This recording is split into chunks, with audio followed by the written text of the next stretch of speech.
না না, এই তো হিন্দু বলে মেরে দিয়েছে। এটা তো হিন্দু হত্যা, কমপ্লিটলি একদম হিন্দু হত্যা।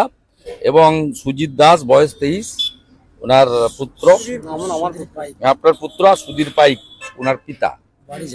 হ্যাঁ, এই দুজনকে মেরেছে। যারা মেরেছে তারা হলো গরিরুল ইসলাম, শেখ আতায়ুর, শেখ শাহ আলম, শেখ মহিদুল, শেখ আরিফ বিল্লাহ, জালাল বেগ এবং শেখ আসমত। এরা নটোরিয়াস ক্রিমিনাল। এদের মধ্যে শেখ যে গরিরুল, তাকে এনআইএ ডেকেও ছিল এর আগে পশ্চিম ভাঙনমারির বোমা বিস্ফোরণ কেসে। কমপ্লিটলি এদেরকে খুন করা হয়েছে, এটা নিয়ে কোনো দ্বিধাদ্বন্দ্ব বিষয় নেই।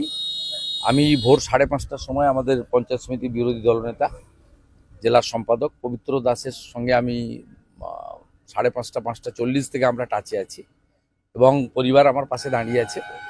পরিবার পরিষ্কার মার্ডার কেস, এদেরকে যতক্ষণ না তুলছে কোনো এই বিষয়ে কম্প্রোমাইজের কোনো জায়গায় পরিবার নেই।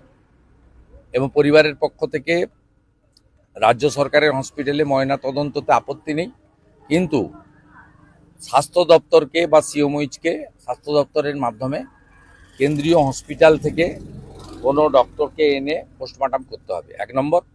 দ্বিতীয় নম্বর হচ্ছে পরিবারের লোক যে আপনার মুখে রক্ত, মাথায় দাগ, আপনার বাবাকে দেখতে দিয়েছে?